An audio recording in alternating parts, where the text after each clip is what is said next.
नमस्कार दर्शक बंधु आपण को आम चैनल को स्वागत।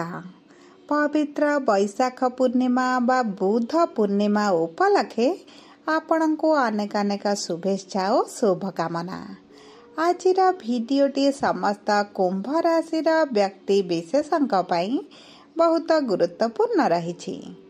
कहीं गुरुत्वपूर्ण रही आपण भिडियोटी शेष पर्यंत देखिले निश्चित भावरे जानी परिबे। आपणकर जदि कुंभ राशि होइथाए तेबे एही भिडियोटी को थरे मात्र शेष पर्यंत देखंतु एवं निजर व्यस्त बहुल समय मध्यरु मात्र 10 मिनिट समय आपण निज पई दियंतु। देखंतु कुंभ राशि व्यक्ति विशेषंकर जीवन एही वैशाख पूर्णिमा बा बुध पूर्णिमा ठारू बदलिबाकु जाउछि।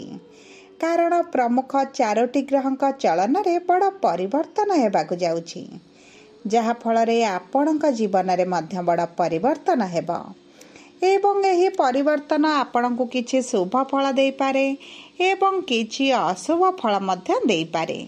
देखंतु एही मे मास 15 तारिख दिन गोटिए दिन रे दीर्घ 72 वर्ष परे देवगुरु बृहस्पति एवं सूर्य करुछंती राशि परिवर्तन।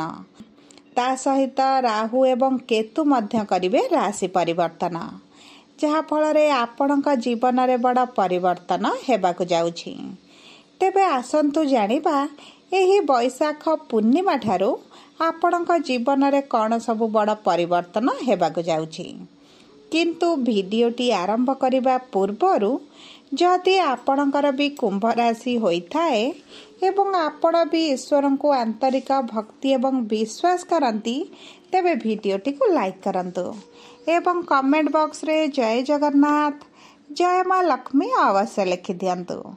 ता सहित आपणक मन रे जहा भी प्रश्न रही जहा भी द्वंद्व रही आपण कमेंट बॉक्स रे लिखि जणांतु। आमे आपणक प्रश्नर उत्तर देबा पई यथा संभव प्रयास करिबो। देखंतु विलंब हेले मध्य आपणक प्रश्नर आमे निश्चित उत्तर देबु। ता सहित दर्शक बंधु जानि रखंतु जे भिडियोर मध्य भागरे आम सह जोगाजोग करिबा पई एक व्हाट्सएप नंबर टिए दिया जिवो। सेही नंबर माध्यमरे आपण आम सह जोगाजोग करी निजर नूतन कुंडली प्रस्तुत करि पारंती किंबा आपणक परिवारर सदस्यंकर नूतन कुंडली प्रस्तुत करि पारंती। ता सहित आपण जदि निजर स्वास्थ्य विवाह चाकिरी को नहीं अधिक चिंतित अछंती आपण आम सह जोगाजोग करी एहार समाधान मध्य पाई परिबे। जदि भी आपण विवाह पई कुंडली मेलन करबाकु चाहुछंती आम सह जोगाजोग करंतु। तेबे चलंतु कार्यक्रमटी को आगको बढ़ाइबा। किंतु ता पूर्वरु जानिबा आपणक राशि रे नवग्रहकर स्थितिटी किभଳି रहिछि। देखंतु आपणकर द्वितीय गृह रे राहु शुक्र शनि एवं बुध, तृतीय गृह रे सूर्य, चतुर्थ गृह रे गुरु, षष्ठ गृह रे मंगल एवं अष्टम गृह रे केतु विराजमान करिसंती, जहा फल रे सेही गृह गुड़िकरे सेमानंकर प्रभाव अधिक रहिबो। तेबे आसंतु जानिबा एही वैशाख पूर्णिमा बा बुध पूर्णिमा परे आपणकर स्वास्थ्य उपरे किभଳି प्रभाव पड़िबाकु जाउछि। देखंतु आपणकर भोग विलासर गृह रे देवगुरु बृहस्पति विराजमान करिथिले, किंतु आपणकर पंचम गृह को गोचर करुछंती। ता सहित आपणकर षष्ठ बा रोग ऋणर गृह रे मंगल विराजमान करिछंती। तेणु करी आपण को कौनसी गंभीर समस्या देखा जीव नाही, कारण मंगल आपण को ऊर्जा प्रदान करिवे, जहा फल रे आपण को रोग प्रतिरोधक शक्ति रे वृद्धि घटिबा एवं आपण को कौनसी भी ऋतुकालीन समस्या एबे देखा जीव नाही। ता सहित आपण को स्वास्थ्य को नहीं आपण जे चिंतित रहउतिले, विशेष भाव रे आपण जे मानसिक दुश्चिंता रे रहउतिले ताहा दूर होई जिवो। आपणक मन रे विभिन्न प्रकार प्रश्न उंकी मारिबा द्वंद्व रे रहिबा, विशेष भाव रे आपणक स्वास्थ्य को नहीं आपण जे चिंतित रहउतिले ताहा दूर होई जिवो। आपणकर पेट रे जदि बा किछि गंभीर समस्या रहिछि सेथिरु आपण आराम पाइबे। कोनोसे भी गुरुतर गंभीर समस्या आपणको देखा जिवो नाही। पूर्वरु जदि भी किछि स्वास्थ्य रे समस्या चलिछि सेथिरे उन्नति परिलक्षित हेबो। जदि आमे आपणक प्रेम संपर्क को देखिबा तेबे प्रेम संपर्क पाई यही मे मास 15 तारिख पर बा हेई पूर्णिमा पर बहुत भल समय आसुची। कारण देवगुरु बृहस्पति जी कि एक शुभ ग्रह आपणक प्रेमर गृह को विराजमान करिवे, जहा फल आपणक प्रेम संपर्क रे थिबा दूरताटी कमिजिब। आपणक संपर्क रे निकटतरता बढ़िबो, जहा फल आपणक मन अधिक खुशी रहिबो। उभयଙ୍କ ମଧ୍ୟରେ ସୁଖଦ ସମୟ ଅତିବାହିତ ହେବ ଏବଂ ଆପଣ ଉଭୟ ପ୍ରେମ ବିବାହ କରିବା ପାଇଁ ମଧ୍ୟ ଚିନ୍ତା କରିପାରନ୍ତି। ଆପଣଙ୍କ ପ୍ରେମ ସମ୍ପର୍କରେ ମଧୁରତାଟି ଫେରିବ, ବୁଝାମଣା ବଢ଼ିବ, ଆପଣଙ୍କ ସାଥୀ ଆପଣଙ୍କୁ ସମ୍ମାନ ଦେବେ। ଦେଖନ୍ତୁ, ପ୍ରେମ ସମ୍ପର୍କ ପାଇଁ ଦୀର୍ଘ 12 ବର୍ଷ ପରେ ଗୁରୁଙ୍କର ଏ ଆପଣଙ୍କ ପଞ୍ଚମ ଗୃହକୁ ଗୋଚର ହୋଇଛି। ଯଦି ଆମେ ଦେଖିବା ଆପଣଙ୍କର ଶିକ୍ଷାକୁ, ତେବେ ସମସ୍ତ କୁମ୍ଭ ରାଶିର ବିଦ୍ୟାର୍ଥୀମାନଙ୍କ ପାଇଁ ଏହି ବର୍ଷ ବହୁତ ଭଲ ବର୍ଷ ରହିବାକୁ ଯାଉଛି। ବିଶେଷ ଭାବରେ ଏହି ମେ ମାସ 2025ରୁ 2026 ଜୁନ ମାସ ପର୍ଯ୍ୟନ୍ତ। ସେଥିପାଇଁ ଆପଣ ଯଦି ଏହି ସମୟ ମଧ୍ୟରେ କିଛି ଇଣ୍ଟରଭ୍ୟୁ ଦିଅନ୍ତି, ଏଣ୍ଟ୍ରାନ୍ସ ଦିଅନ୍ତି, କମ୍ପିଟେଟିଭ୍ ପରୀକ୍ଷା ଦିଅନ୍ତି, ଆପଣ ଫଳପ୍ରଦ ହେବେ। ଆପଣଙ୍କର ପରୀକ୍ଷାରେ ଉଚ୍ଚ ସଫଳତା ଆପଣଙ୍କୁ ମିଳିବ। ଆପଣଙ୍କର ମନପସନ୍ଦର ଜାଗାରେ ଆଡମିସନ ହୋଇଯିବ, ମନପସନ୍ଦ କଲେଜ ଆପଣଙ୍କୁ ମିଳିଯିବ।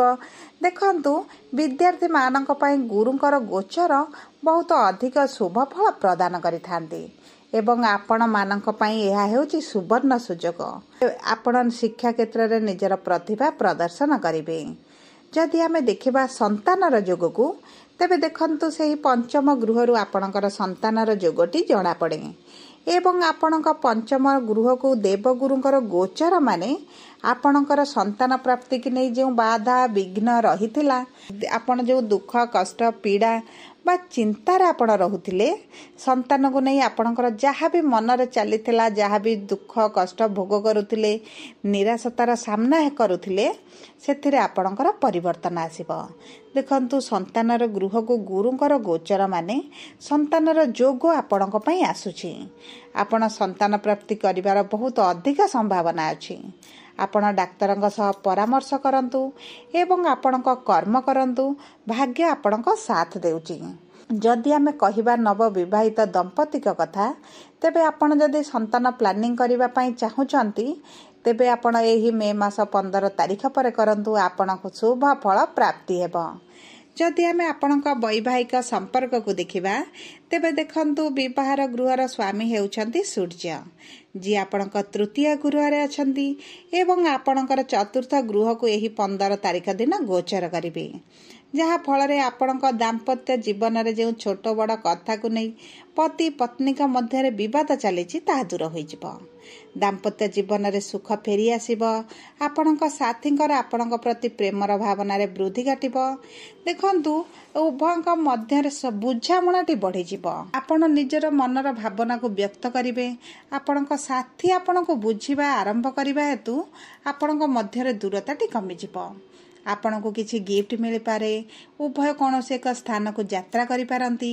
ଦେଖନ୍ତୁ, ସୂର୍ଯ୍ୟ ଆପଣଙ୍କର କେନ୍ଦ୍ରକୁ ଗୋଚର କରିବା ପରେ ଆପଣଙ୍କ ବୈବାହିକ ସମ୍ପର୍କରେ ଧୀରେ ଧୀରେ ମଧୁରତା ଫେରିବ। ଯଦି ଆମେ ଦେଖିବା ଆପଣଙ୍କ ସାଥୀଙ୍କ ସ୍ୱାସ୍ଥ୍ୟକୁ, ତେବେ ଆପଣଙ୍କ ସାଥୀଙ୍କର ସ୍ୱାସ୍ଥ୍ୟ ବହୁତ ଭଲ ରହିବ। ପୂର୍ବରୁ ଯାହା ବି ସ୍ୱାସ୍ଥ୍ୟ ସମସ୍ୟା ଚାଲିଛି, ତାହା ଦୂର ହୋଇଯିବ। ଆପଣ ଯଦି ପାର୍ଟନରସିପ୍ ବିଜନେସ୍ କରୁଛନ୍ତି, ଆପଣଙ୍କୁ ବହୁତ ଅଧିକ ଲାଭ ମିଳିବ। ଆପଣଙ୍କ ପରିଶ୍ରମ ଅନୁପାତରେ ଆପଣଙ୍କ ଧନ ଆମଦାନୀଟି ବଢ଼ିଯିବ। ଏହି ଗୋଟିଏ ବର୍ଷ ଆପଣଙ୍କୁ ବହୁତ ଅଧିକ ଶୁଭ ଫଳ ପ୍ରାପ୍ତି ହେବାକୁ ଯାଉଛି। ତା ସହିତ ଯଦି ଆମେ ଦେଖିବା ଆପଣଙ୍କ କର୍ମକ୍ଷେତ୍ରକୁ, କର୍ମକ୍ଷେତ୍ରର ସ୍ୱାମୀ ହେଉଛନ୍ତି ମଙ୍ଗଳ, ଯିଏ ଷଷ୍ଠ ଗୃହରେ ବସିଛନ୍ତି। ଦେଖନ୍ତୁ, ଏହାର ଅର୍ଥ ହେଲା ଆପଣଙ୍କ କର୍ମକ୍ଷେତ୍ରରେ ଆପଣଙ୍କ ଚତୁଃପାର୍ଶ୍ୱରେ ଯେଉଁ ଶତ୍ରୁମାନେ ଥିଲେ, ସେମାନେ ପରାଜିତ ହେବେ, ମିତ୍ରତା କରିବା ପାଇଁ ଆଗେଇ ଆସିବେ। ତାହା ସହିତ ଦେଖନ୍ତୁ, ନକାରାତ୍ମକ ପରିସ୍ଥିତି ଆପଣଙ୍କର ସକାରାତ୍ମକରେ ପରିବର୍ତ୍ତନ ହୋଇଯିବ। ଆପଣଙ୍କର ଏବେ ଯେଉଁ ଅସୁବିଧା ରହିଛି, ତାହା ହ୍ରାସ ପାଇଯିବ। ଆପଣଙ୍କର ଦକ୍ଷ ପରିଚାଳନା ଧନ ପ୍ରତିଷ୍ଠା ମାନକୁ ବୃଦ୍ଧି କରିବ। ସବୁଠାରୁ ବଡ଼ କଥା ହେଲା ଆପଣଙ୍କର ଉଚ୍ଚ ଅଧିକାରୀଙ୍କ ସହିତ ଘନିଷ୍ଠତାଟି ବଢ଼ିଯିବ, ଯାହାଫଳରେ ଆପଣଙ୍କର ପଦୋନ୍ନତି ହୋଇପାରେ। ଦରମା ବୃଦ୍ଧି ହେବାର ମଧ୍ୟ ସମ୍ଭାବନା ଅଛି। ଯଦି ଆମେ ଦେଖିବା ବ୍ୟବସାୟୀମାନଙ୍କୁ, ତେବେ ଦେଖନ୍ତୁ, ଆପଣଙ୍କ ପରିଶ୍ରମ ଅନୁପାତରେ ଧନ ଦ୍ୱିଗୁଣିତ ହୋଇଯିବ। ଆପଣଙ୍କର ଇନକମ୍ଟି ବହୁତ ଅଧିକ ବଢ଼ିଯିବ ଏବଂ ଦେଖନ୍ତୁ ବ୍ୟବସାୟୀ ମାନଙ୍କର ଆୟ ବଢ଼ିବା ସହିତ ବ୍ୟବସାୟକୁ ବିସ୍ତାର କରିବା ପାଇଁ ମଧ୍ୟ ସେମାନେ ଚିନ୍ତା କରିବେ। ନୂତନ ପରିଚୟ ସୃଷ୍ଟି କରିବେ। ତା ସହିତ ଆପଣଙ୍କ ବ୍ୟବସାୟରେ ହଠାତ୍ ଲାଭ ମଧ୍ୟ ଆପଣଙ୍କୁ ମିଳିପାରେ। ପୂର୍ବରୁ ଯାହା ବି ଖରାପ ପରିସ୍ଥିତିଟି ଚାଲିଥିଲା ତାହା ଦୂର ହୋଇଯିବ। ସବୁଠାରୁ ବଡ଼ କଥା ହେଲା ଆପଣଙ୍କ ଆର୍ଥିକ ସ୍ଥିତିଟି ବହୁତ ଦୁର୍ବଳ ରହୁଥିଲା। ଆପଣ ଇନକମ୍ କଲେ ମଧ୍ୟ ଆପଣଙ୍କ ପାଖରେ ରହୁନଥିବ, କାରଣ ଆପଣଙ୍କ ଅର୍ଥର ଗୃହରେ ବା ଦ୍ୱିତୀୟ ଗୃହରେ ଶନି ରାହୁଙ୍କ କବଳରେ ପୀଡ଼ିତ ସ୍ଥିତିରେ ରହିଛନ୍ତି, ଯାହାଫଳରେ ଅର୍ଥକୁ ନେଇ ଆପଣଙ୍କର ନିଶ୍ଚିତ ଭାବରେ ସମସ୍ୟା ରହିଥିବ। ତେଣୁକରି ଏହି ମେ ମାସ 18 ତାରିଖ ପରଠାରୁ ଆପଣଙ୍କ ଆର୍ଥିକ ସ୍ଥିତିରେ ପରିବର୍ତ୍ତନ ଆସିବ। ଆପଣଙ୍କର ଦ୍ୱିତୀୟ ଗୃହରୁ ରାହୁ ବାହାରକୁ ଚାଲିଯିବେ ଏବଂ ଶନି ମୁକ୍ତ ହୋଇଯିବେ। ଦେଖନ୍ତୁ, ଶନି ହେଉଛନ୍ତି ଆପଣଙ୍କର ରାଶିର ସ୍ୱାମୀ, ଆପଣଙ୍କର ରସ୍ୟାଧିପତି। ତେଣୁକରି ଆପଣଙ୍କର ଆର୍ଥିକ ସ୍ଥିତିକୁ ମଜବୁତ ମଧ୍ୟ କରିବେ। ଆପଣଙ୍କର ଧନ ଆମଦାନୀ ବଢ଼ିଯିବ। ଆପଣଙ୍କ ଜମା ହୋଇଥିବା ପୁଞ୍ଜିରେ ମଧ୍ୟ ବୃଦ୍ଧି ଘଟିବ। ଆପଣ ଅଧିକ ଧନ ସଞ୍ଚୟ କରିବା ପ୍ରତି ଧ୍ୟାନ ଦେବେ। ଭୌତିକ ସୁଖ ସମ୍ପତ୍ତିରେ ମଧ୍ୟ ବୃଦ୍ଧି ଘଟିବ। ସବୁଠାରୁ ବଡ଼ କଥା ହେଲା ଏହି ବୈଶାଖ ପୂର୍ଣ୍ଣିମା ବା ବୁଧ ପୂର୍ଣ୍ଣିମା ଠାରୁ ଆପଣଙ୍କର ଭାଗ୍ୟ ବଡ଼ ବଦଳିବାକୁ ଯାଉଛି। ବିଶେଷ ଭାବରେ ଯେଉଁ ଦମ୍ପତି ମାନଙ୍କର ସନ୍ତାନକୁ ନେଇ ସମସ୍ୟା ଥିଲା, ସେମାନଙ୍କର ସେହି ସମସ୍ୟାଟି ଦୂର ହେବାକୁ ଯାଉଛି। କିନ୍ତୁ ଅଧିକ ଶୁଭାଶୁଭ ଫଳ ପ୍ରାପ୍ତି ପାଇଁ ଆପଣ ଶନିଙ୍କର ବୀଜ ମନ୍ତ୍ର ଜପ କରନ୍ତୁ, ହନୁମାନ ଚାଳିଶା ପାଠ କରନ୍ତୁ, ଚେଷ୍ଟା କରନ୍ତୁ ବିଷ୍ଣୁ ସହସ୍ରନାମ ପାଠ କରିବା ପାଇଁ। ଆପଣଙ୍କ ପାଇଁ ବହୁତ ଅଧିକ ଶୁଭ ରହିବ। ଯଦି ଆପଣଙ୍କର କୁମ୍ଭ ରାଶି ହୋଇଥାଏ, ଭିଡ଼ିଓଟି କିଭଳି ଲାଗିଲା କମେଣ୍ଟ ବକ୍ସରେ ଲେଖି ଜଣାନ୍ତୁ। ଯଦି ଆପଣଙ୍କ ପ୍ରିୟଜନଙ୍କର କୁମ୍ଭ ରାଶି ହୋଇଥାଏ, ଭିଡ଼ିଓଟି ତାଙ୍କ ସହ ସେୟାର କରନ୍ତୁ। ଯଦି ପ୍ରଥମ ଥର ଆମ ଚ୍ୟାନେଲକୁ ଆସିଛନ୍ତି, ଚ୍ୟାନେଲଟିକୁ ସବସ୍କ୍ରାଇବ୍ କରନ୍ତୁ। ପାଖରେ ଥିବା ବେଲ୍ ଆଇକନ୍କୁ ପ୍ରେସ୍ କରନ୍ତୁ। ଯଦି ଆମ ସହ ଯୋଗାଯୋଗ କରିବା ପାଇଁ ଚାହୁଁଛନ୍ତି, ଉପରେ ଦିଆଯାଇଥିବା ହ୍ୱାଟ୍ସଆପ୍ ନମ୍ବର ମାଧ୍ୟମରେ ଆମ ସହ ଯୋଗାଯୋଗ କରନ୍ତୁ। ଧନ୍ୟବାଦ।